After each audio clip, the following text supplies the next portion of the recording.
A índia caminhava pela trilha conhecida, carregando um cesto de mandioca nas costas, quando o som fraco chegou aos seus ouvidos treinados. Parou imediatamente, inclinando a cabeça para identificar a origem. Não era o grito de nenhum animal que conhecesse. Era algo diferente, mais grave, mais desesperado. Deixou o cesto no chão e se aproximou devagar, pisando nas pedras para não fazer barulho. Encontrou o homem caído entre as raízes de uma samalmeira gigantesca, semiconsciente com o corpo coberto de lama e sangue. Era branco, vestia roupas rasgadas de fazendeiro e tinha uma ferida profunda na perna esquerda. Os lábios estavam roxos de frio e seus olhos, quando conseguia abri-los, vagavam sem foco. Yara observou-o por alguns minutos, avaliando a situação. Não era comum encontrar homens brancos tão adentro na mata, especialmente sozinhos e naquele estado. O fazendeiro murmurava palavras ininteligíveis, algumas em português, outras que ela não conseguia compreender. Parecia delirar com febre. Yara notou as marcas de garras em sua camisa e as pegadas estranhas na lama ao redor do corpo. Pegadas que pareciam de pés humanos, mas viradas para trás. Um arrepio percorreu sua espinha quando reconheceu os sinais. Havia muito tempo que não via rastros assim na região. Decidiu ajudar. Carregou o homem nas costas, usando toda sua força para levá-lo até a pequena cabana onde vivia com suas 3 filhas. A casa ficava numa clareira escondida, protegida por árvores centenárias e cercada por um jardim de plantas medicinais que ela cultivava com cuidado. As meninas correram ao vê-la chegar com o estranho. Yara, a mais velha com 15 anos, foi a primeira a falar. Tinha os mesmos olhos escuros e penetrantes da mãe, e já demonstrava a sabedoria que vinha sendo passada de geração em geração. Questionou se era seguro trazer aquele homem para casa, mas Yara explicou que não podia deixá-lo morrer na chuva. Jaci, de 13 anos, era a mais curiosa das 3 e imediatamente começou a fazer perguntas sobre quem seria o homem e de onde teria vindo. A caçula, Tainá, de apenas 10 anos, permaneceu em silêncio, observando o estranho com uma mistura de medo e fascínio. Yara colocou o fazendeiro na rede que havia sido de seu marido, morto 2 anos antes num acidente de pescaria. Começou imediatamente o trabalho de cura, limpando os ferimentos com água morna e aplicando cataplasmas de ervas que colhia no quintal. A ferida da perna era profunda, mas não havia atingido ossos importantes. Mais preocupantes eram as marcas de garras no peito e nos braços, que pareciam ter sido feitas por algo muito grande e selvagem. Durante 3 dias, o homem alternava entre momentos de inconsciência e delírios febris. Falava em português sobre gado, cercas e propriedades rurais. Mencionava nomes de lugares que Yara não conhecia e números que pareciam se referir a dinheiro ou terras. Mas havia algo mais em seus murmúrios, algo que a incomodava profundamente. Ele repetia constantemente uma palavra, perdão. As meninas ajudavam nos cuidados, trazendo água fresca do poço e coletando as plantas que a mãe pedia. Yara preparava chás calmantes com folhas de maracujá e melissa, enquanto Jaci mantinha o fogo aceso para aquecer a casa úmida. Tainá, apesar da pouca idade, demonstrava uma intuição especial para identificar as ervas certas no jardim medicinal. No 4º dia, o fazendeiro finalmente abriu os olhos com clareza.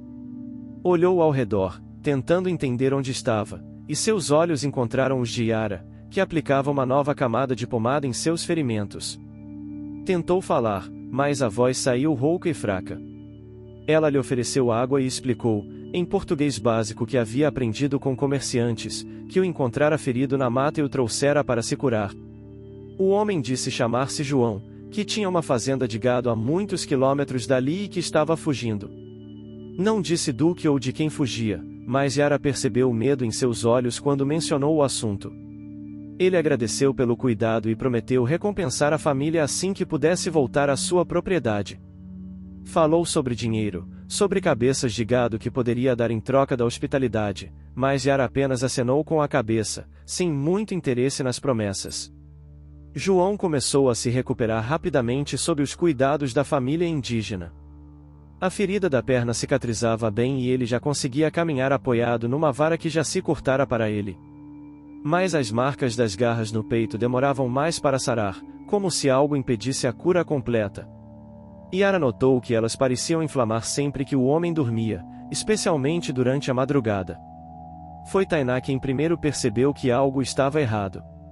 A menina tinha o dom de sentir presenças na floresta, uma habilidade que herdara da avó. Contou à mãe que ouvia passos estranhos ao redor da casa durante a noite, passos que pareciam andar de trás para frente. Yara levou a informação a sério. Conhecia as lendas e sabia que alguns seres da mata não perdoavam facilmente as ofensas. João começou a ter pesadelos terríveis. Acordava gritando no meio da noite, coberto de suor frio e tremendo incontrolavelmente. Contava sonhos com uma criatura de pelos vermelhos, pés virados para trás e olhos que brilhavam como brasas na escuridão. No sonho, a criatura o perseguia pela floresta, emitindo um assobio agudo que gelava o sangue.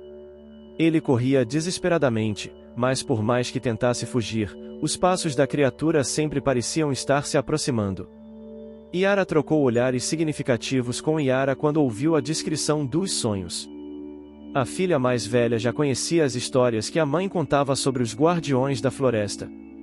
Sabia que o Curupira não era apenas uma lenda contada para assustar crianças, mas uma força real que protegia a mata de quem tentasse destruí-la ou profanar seus segredos.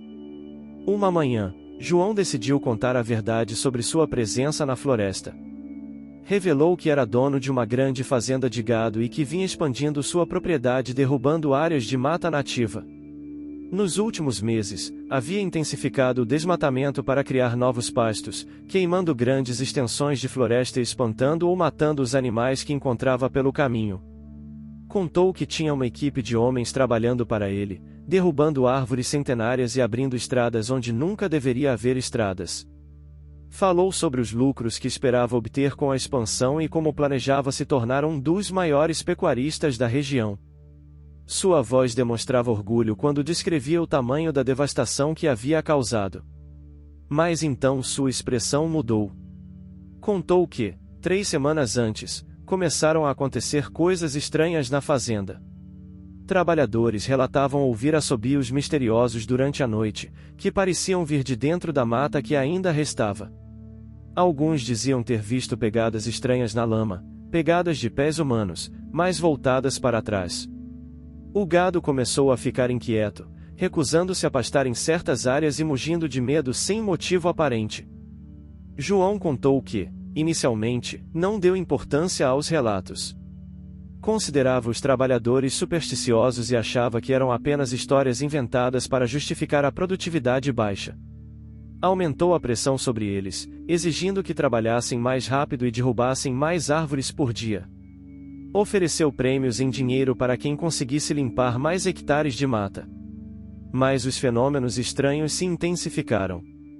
Ferramentas sumiam misteriosamente durante a noite, sendo encontradas pela manhã em lugares impossíveis, como no topo de árvores ou enterradas no chão.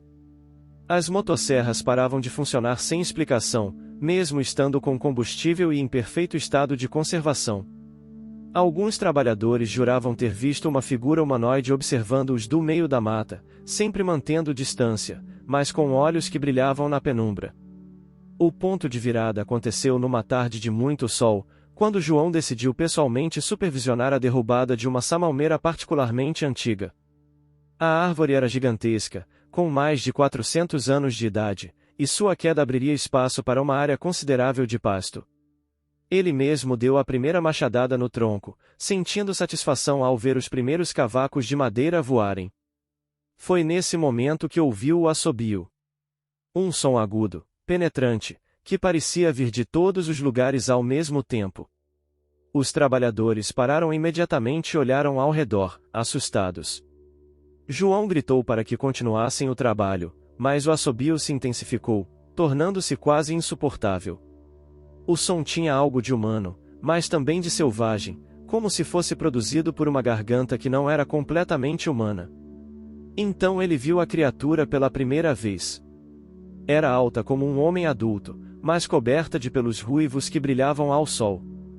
Tinha braços longos e músculos aparentes, como se fosse construída para a vida na floresta. Mas o mais perturbador eram os pés, que estavam virados completamente para trás, fazendo com que suas pegadas apontassem na direção oposta a que caminhava. Os olhos eram grandes e brilhavam com uma luz interior que não parecia natural. A criatura olhou diretamente para João, e ele sentiu como se ela pudesse ver através de sua alma. Havia inteligência naqueles olhos, mas também uma raiva antiga e profunda. Era como se a floresta inteira estivesse o julgando através daquele olhar. O Curupira levantou uma das mãos e apontou diretamente para o fazendeiro, emitindo outro assobio, desta vez mais baixo e ameaçador. Os trabalhadores fugiram imediatamente, largando ferramentas e equipamentos no chão. João tentou manter a compostura, gritando para que voltassem, mas sua própria voz tremia de medo. A criatura começou a andar em sua direção, e ele pode ver que seus movimentos eram fluidos e graciosos, apesar dos pés invertidos. Cada passo parecia ser dado com propósito, como se o Curupira soubesse exatamente o que queria fazer. João finalmente cedeu ao pânico e correu. Correu mais rápido do que havia corrido em toda a sua vida, saltando sobre troncos caídos e desviando de galhos baixos. Podia ouvir os passos da criatura atrás de si, sempre mantendo a mesma distância, como se o Curupira estivesse brincando com sua presa.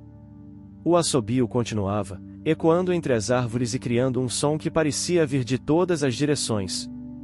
A perseguição durou horas. João correu até que seus pulmões queimassem e suas pernas tremessem de exaustão. Sempre que parava para recuperar o fôlego, ouvia os passos se aproximando e o assobio ficando mais forte. Era como se a floresta inteira tivesse se voltado contra ele, com galhos que pareciam tentar derrubá-lo e raízes que tentavam fazer com que tropeçasse. Durante a fuga, João perdeu completamente o senso de direção.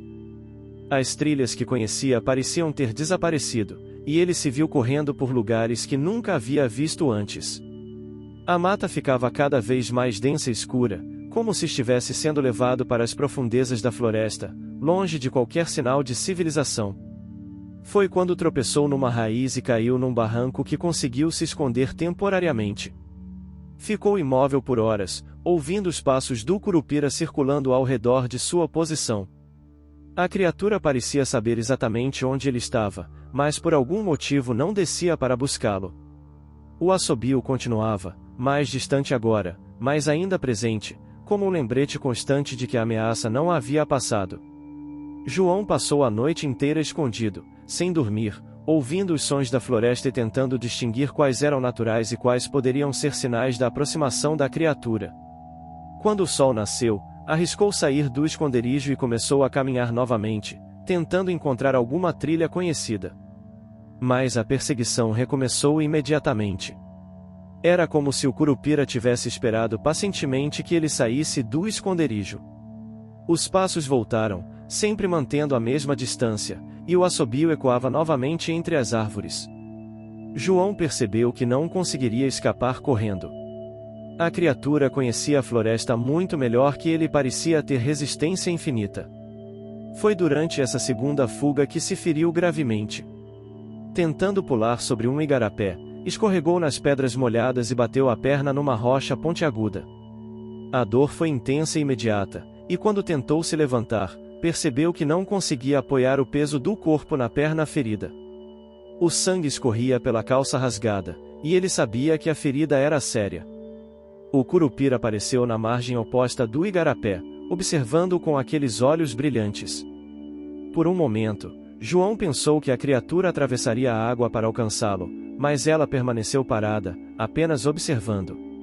Havia algo diferente em sua postura, como se estivesse avaliando a situação. O fazendeiro tentou se arrastar para longe, mas a dor era insuportável. Foi então que a chuva começou a cair. Primeiro foram apenas algumas gotas, mas rapidamente se transformou numa tempestade tropical intensa. A água do igarapé começou a subir, e João percebeu que estava em perigo de ser arrastado pela correnteza. Olhou para onde estava o Curupira, mas a criatura havia desaparecido, como se a chuva a tivesse dissolvido na paisagem. João se arrastou até encontrar abrigo sob uma árvore grande, mas a chuva era tão intensa que ainda assim ficou encharcado. A ferida na perna doía terrivelmente, e ele começou a sentir os primeiros sinais de febre. Passou 2 dias sozinho na floresta, bebendo a água da chuva e comendo algumas frutas que conseguiu alcançar sem se levantar. Foi no 3º dia que Yara o encontrou. Ele estava delirando com febre e praticamente inconsciente quando ela o carregou para casa. Durante todo o relato, as 3 filhas da Índia ouviram em silêncio, trocando olhares significativos entre si. Yara manteve uma expressão neutra, mas João pode perceber que ela conhecia a criatura que ele descrevia. Quando terminou de contar sua história, um silêncio pesado se instalou na cabana. Finalmente, Yara quebrou o silêncio.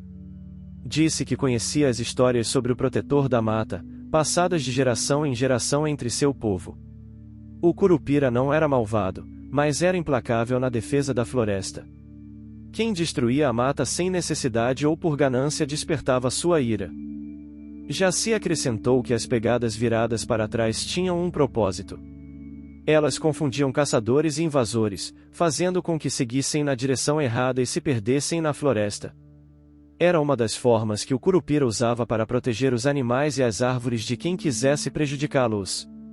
Tainá, a mais nova, disse que podia sentir a presença da criatura nas proximidades, como se ela estivesse vigiando a casa. Yara finalmente falou, sua voz carregada de uma sabedoria ancestral. Explicou que o Curupira podia sentir o cheiro de sangue derramado na floresta, não apenas o sangue físico, mas também o sangue da própria mata quando era ferida. Cada árvore derrubada desnecessariamente, cada animal morto por esporte ou ganância, cada pedaço de floresta queimado para dar lugar a pastos, tudo isso criava um rastro que a criatura podia seguir. João sentiu um arrepio quando compreendeu o que isso significava. Sua fazenda estava manchada com o sangue de incontáveis árvores e animais.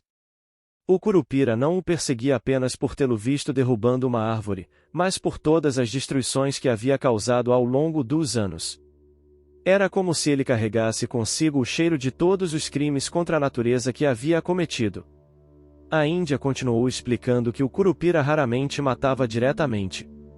Preferia assustar, confundir e fazer com que os invasores se perdessem na mata até que compreendessem seus erros. Mas havia casos em que a criatura se tornava mais agressiva, especialmente quando alguém mostrava desrespeito total pela floresta e seus habitantes. João perguntou se havia alguma forma de se livrar da perseguição. Yara trocou olhares com suas filhas antes de responder. Disse que as histórias antigas falavam em possibilidades de redenção, mas o preço era sempre alto. A pessoa precisava demonstrar arrependimento genuíno e tomar atitudes concretas para reparar o dano causado.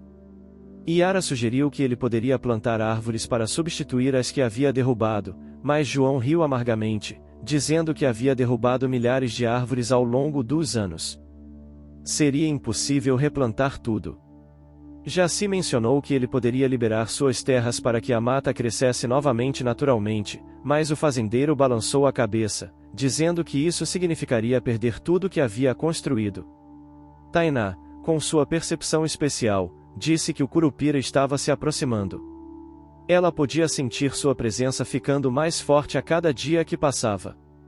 Era como se a criatura soubesse exatamente onde João estava e estivesse apenas esperando o momento certo para continuar a perseguição. A menina disse que os passos ao redor da casa estavam ficando mais frequentes e mais próximos. João começou a ficar desesperado. Perguntou se poderia ficar na casa da família para sempre, escondido da criatura, mas Yara balançou a cabeça. Explicou que o Curupira não desistiria facilmente, e que mantê-lo ali poderia colocar suas filhas em perigo. A criatura respeitava quem protegia a floresta, mas isso não significava que toleraria que dessem abrigo permanente a alguém que ela considerava um inimigo. Durante os dias seguintes, os pesadelos de João se intensificaram. Ele via não apenas o Curupira, mas todas as árvores que havia derrubado, todos os animais que haviam perdido seus lares por causa de suas ações. Via a floresta como ela era antes de sua chegada, exuberante e cheia de vida, e depois via a devastação que havia causado. As imagens eram tão vívidas que ele acordava chorando, sentindo o peso da culpa como nunca antes havia sentido. Yara percebeu que algo estava mudando no fazendeiro.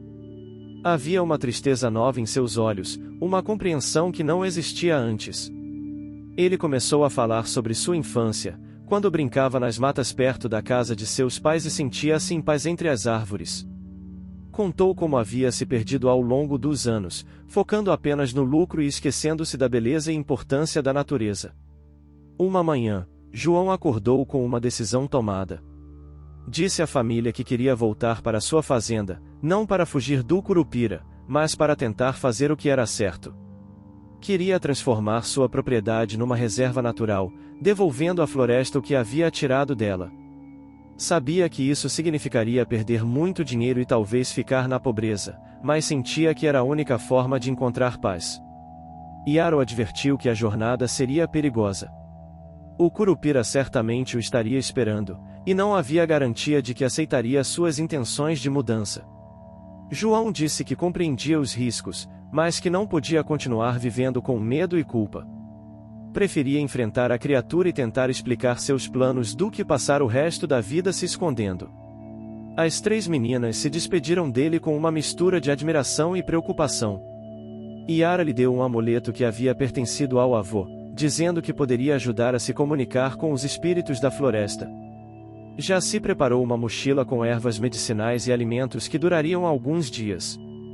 Tainá, a mais sensível de todas, segurou suas mãos e disse que podia sentir que sua intenção era sincera, e que talvez isso fizesse diferença.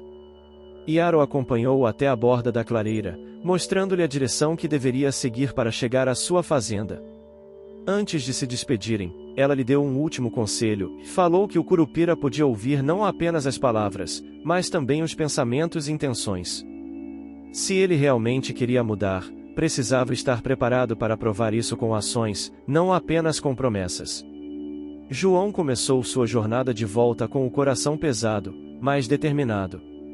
Sabia que o Curupira o estaria observando desde o primeiro passo, e tentou manter seus pensamentos focados em suas intenções de redenção. A cada árvore que passava, pedia perdão mentalmente, prometendo que faria tudo ao seu alcance para reparar os danos causados. No segundo dia de caminhada, ouviu o primeiro assobio. Era distante, mas inconfundível. O Curupira havia retomado a perseguição. João parou e, em voz alta, falou para a floresta, explicando seus planos e pedindo uma chance de provar que havia mudado. O assobio parou por alguns minutos, como se a criatura estivesse considerando suas palavras, mas depois recomeçou, mais próximo desta vez. A perseguição continuou por mais 2 dias, mas havia algo diferente desta vez. O Curupira parecia estar testando João, criando obstáculos em seu caminho, mas não tentando realmente impedi-lo de chegar ao seu destino. Era como se a criatura quisesse ver até onde ia sua determinação de voltar e enfrentar as consequências de seus atos. Quando finalmente chegou à sua fazenda, João ficou chocado com o que viu. O lugar estava irreconhecível. As pastagens que havia criado estavam sendo lentamente reconquistadas pela mata. Pequenas árvores cresciam no meio do que antes era pasto limpo, e animais selvagens circulavam livremente pela propriedade.